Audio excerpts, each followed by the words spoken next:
अस्सलाम वालेकुम नाजरीन, मैं हूं आपका मेज़बान नुमान कियानी। खबर की असल खबर में एक बार फिर आपको खुशामदीद कहते हैं। 16 मार्च 2020 आईजी सिंध मुश्ताक महर की जानिब से 12 पुलिस अफसरान को ब्लैक लिस्ट कर दिया जाता है और उसके बाद एक कमेटी बनाई जाती है जिसका काम ये होता है कि वो इन 12 अफसरान के हक में या खिलाफ रिपोर्ट आईजी सिंध को पेश करेगी। मगर 16 मार्च से लेकर अब तक वो कमेटी कहाँ सोई हुई है, इसका जवाब हम आपको कुछ ही देर में देंगे।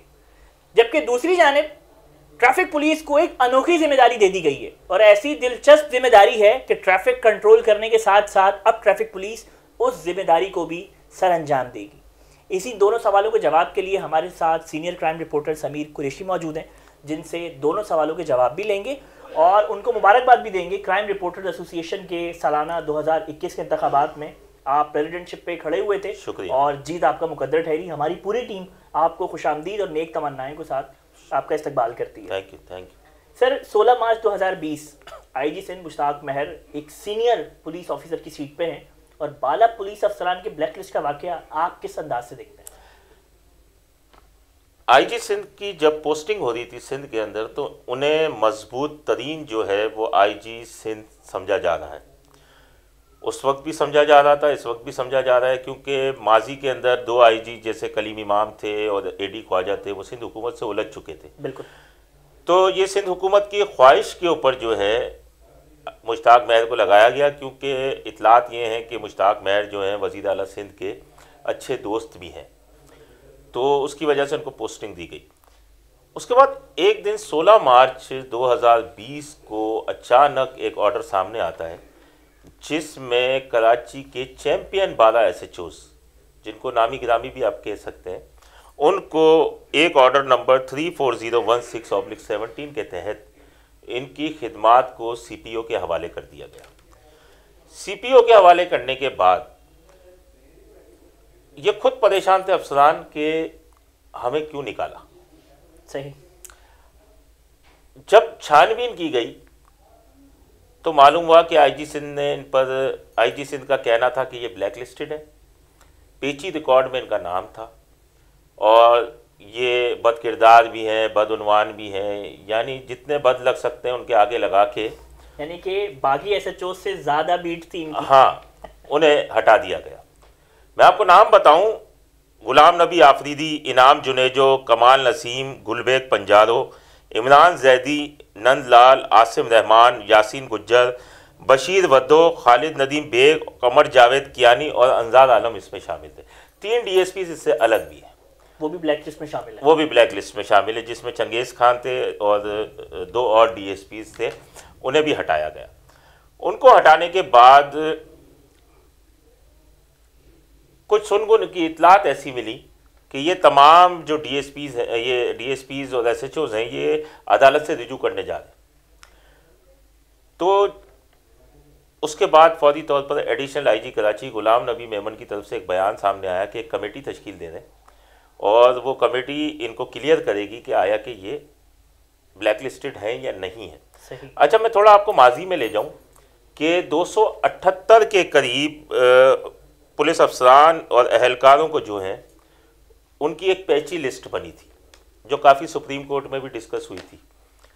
अच्छा, पैची लिस्ट किस बुनियाद पे बनी थी? वो ऐसे बनी थी कि एडिशनल आईजी जो आफ्ताब नबी हैं, उन्होंने पैची लिस्ट तैयार की थी। इसमें स्पेशल ब्रांच की भी कुछ फीडिंग थी और ये पैची लिस्ट एक अफसोस से कहना पड़ रहा है कि इस तरीके से बनाई थी कि स्पेशल ब्रांच के एहलकार ने थाने के हेड मगर से 2 टायर मांगे मोटरसाइकिल के कि ये पकड़ी हुई मोटरसाइकिल है, इसके 2 टायर दे दें। उसने देने से मना कर दिया, उसका रिकॉर्ड में पेची रिकॉर्ड में नाम डाल दिया। इस तरह से ऐसे कई चीज़ें हैं कि किसी ने पैसे नहीं दिए, किसी ने कुछ नहीं दिया। तो उस तरीके की जो जेन्युइन थे वो तो जेन्युइन हैं जिनके नाम डाले गए, लेकिन इस तरीके की नाम थे।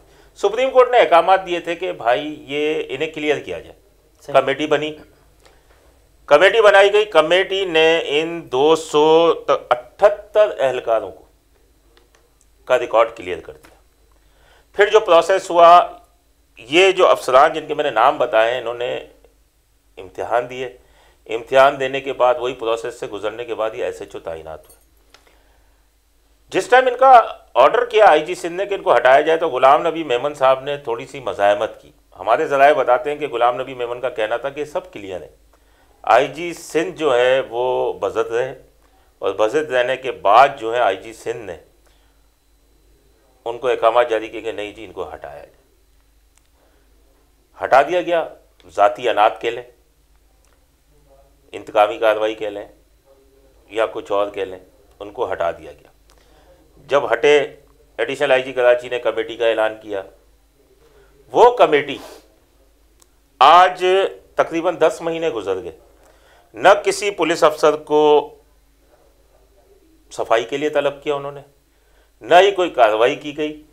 और उसी वक्त जब इनके अदालत जाने की सुनगुन लगी थी तो इनकी खिदमात को ये कहकर वापस कर दिया गया कि इनकी खिदमात की कराची रेंज में ज़रूरत नहीं है, इनको कहीं और भेजा जाए। तो इन सब का तबादला सिंध रिजर्व पुलिस में कर दिया। सर मैं आपको टोकूंगा, एक तरफ साबिका एडिशनल आईजी हैदराबाद गुलाम कादिर थेबो कुछ ब्लैक लिस्ट अफसरान की लिस्ट सीपीओ भेजते हैं और 5 या 6 दिन के अंदर वो क्लियर होकर वापस उन्हीं थानों में लग जाते हैं। एक तरफ तो कमेटी इतना तेज रिस्पॉन्ड करती है कि सोचे दंग रह जाती हैं, जिनके खिलाफ बाकायदा को डीएसपी भी सामने आए उनकी बदउनवानियों की वजह से और बहुत सारे। और एक तरफ जो 12 अफसरान पे कमेटी बिल्कुल नींद की गोलियां खाकर सो गई।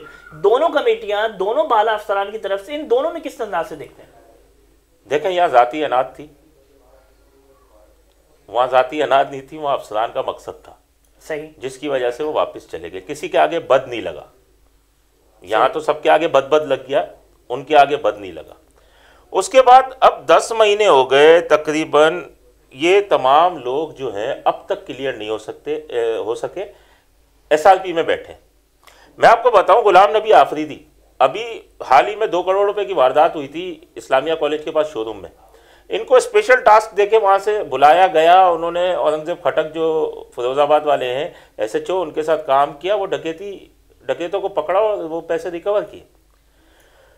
इनाम जुनेजो कई थानों में एसएचओज रहे और बेहतरीन कारकर्दगी रही इनकी। कमाल नसीम यूएन मिशन करके आए, यहाँ पे कई थानों में एसएचओज हैं। या तो यूएन मिशन वालों की भी ना अहली है कि उन्होंने बदनमान अफसरों को जो है वो अपने पास बुलाया। हाँ, गुलबैग पंजारों जमीनों पे कब्जे नहीं होने दिए। इमरान जैदी जेंटलमैन पर्सन, मैं उनको पर्सनल जानता हूँ। नंदलाल, आसिम रहमान कई थानों में एसएचओ रहे। यासीन गुज्जर लियारी में ड्यूटी करते रहे गैंग वॉर के दौरान। बशीर वद्दो, खालिद नदीम बेग, कमर जावेद कियानी ने फेडरल इंडस्ट्रियल एरिया जैसा थाना जो है बड़ी तंदही से चलाया। अंजार आलम हसास तरीन थाना था जिस वक्त नॉर्थ नाजिबाद, वहाँ तैनात रहे। उसके बाद सोल्जर बाजार थाने तैनात रहे और तकरीबन कोई 12-15 थानों में एसएचओ तैनात रहे। तमाम एसएचओ क्लियर थे, इनको हटाया गया। अब बात यह है, आईजी सिंध मुश्ताक मेहर साहब ने सुना एक छोटी सी डायरी रखते जिसमें अपने मुखालफिन के नाम लिखते रहते हैं, वो डायरी शायद इस्तेमाल की है उन्होंने। तो ये अगर इन अफसरान को ये अगर क्लियर नहीं और ब्लैक लिस्टेड है तो वो जो 262 क्यों ड्यूटी करते हैं? वो भी तो पैची रिकॉर्ड में थे, या सिर्फ ये 12 ही ब्लैक लिस्ट हैं जिनको हटाया गया? क्या पता उनका नाम डायरी से रिमूव हो गया हो। हाँ, उनका नाम हो सकता है डायरी से रिमूव हो। डायरी चेंज हो। नहीं, डायरी तो चेंज नहीं होगी, डायरी वही चल रही है।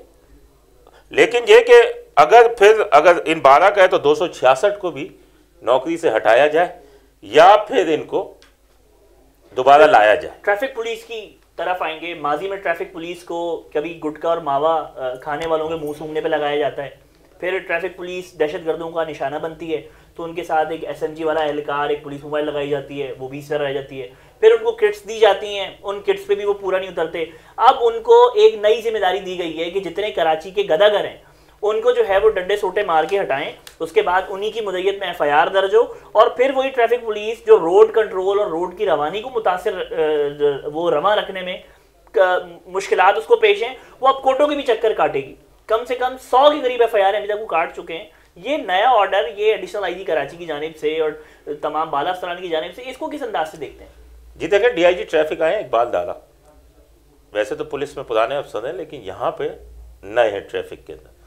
अब ये जो उन्होंने एक नादिरशाही हुक्म जारी किया है कि रोडों पे जो हिजड़े हैं, भीख मांगते हैं या गदागर हैं, या फिर जो चौराहों के ऊपर सिग्नल्स पे पथारे लगे हुए हैं, उनके खिलाफ ट्रैफिक पुलिस कार्रवाई करे।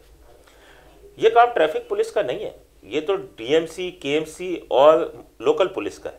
उनको चाहिए करें, एफआईआर करें। अगर ट्रैफिक पुलिस इनको पकड़ पकड़ के जाती रहेगी, एफआईआर अपनी मुद्दत में करेगी, सुबह सुबह कोर्टों के अंदर धक्के खाएगी, आपके पास वैसे ही नफरी की कमी का रोना है कि ट्रैफिक पुलिस की नफरी कम है, आधे दफ्तरी स्टाफ में, आधा जो सड़कों पे है, आप कहाँ से इस नफरी को पूरा करेंगे? एक तो सर आवाम की बद्दुआएं वैसे ट्रैफिक पुलिस के लिए हैं, दूसरा जो गदागर हैं इनकी मजीद बद्दुआएं ऐड हो जाएंगी और साथ एक दूसरी कम्युनिटी की बद्दुआएं ऐड हो जाएंगी जो उसकी भी ट्रैफिक पुलिस बेचारी खाएगी। अब ये अजीब फैसला है, इसको देखना है कि ट्रैफिक पुलिस इसके अंदर क्या किरदार अदा कर सकती है। ट्रैफिक पुलिस का काम ट्रैफिक कंट्रोल करना है, ये काम लोकल पुलिस का है, वो डीएमसी केएमसी के साथ मिलकर कर सकती है। लेकिन ये तीनों जो है लोकल पुलिस, केएमसी, डीएमसी के साथ मिलकर खुद पतादे लगवाती हैं। गदागरों के तो बाकायदा एक माफिया है, उन्होंने तो अपने फिक्स किए हुए हैं, बाकायदा अपने चौक फिक्स किए हुए हैं, उस चौक के ऊपर आप जा नहीं सकते, दूसरा गदागर उस चौक पे आ नहीं सकता। तो अब देखें क्या है। एक तो फैसला ये भी सामने आया डीआईजी की जानिब से कि ट्रैफिक पुलिस को कहा अपने साथ सिविल में 2 बंदे रखें जो कि डंडे मारे, ये जो ख्वाजा सलाह होते मांगने वाले, इनको डंडे मारे ताकि ऐसा लगे प्राइवेट लोग मार रहे हैं, पुलिस वाले नहीं है, क्योंकि वीडियो बन जाती है आजकल, तो इस वजह से थोड़ा खौफ में। लेकिन सोचना चाहिए इनको, पुलिस को जिसका जो काम है वो काम करे। इसके लिए एक नई टाइगर फोर्स मेरे ख्याल से है कि भर्ती करनी पड़ेगी। जो ट्रैफिक के वर्दी वालों के साथ एक अलग जवानों की फौज चला करेगी जो सिर्फ गदागरों पे काम करेगी। सर बहुत शुक्रिया आपका, आपने वक्त दिया। इंशाल्लाह एक नए मसले के साथ, एक नए इशू के साथ आपकी खिदमत में हाजिर होंगे। तब तक मुझे इजाज़त दीजिए। अल्लाह निगहबान। Z110 न्यूज़, खबर की असल खबर।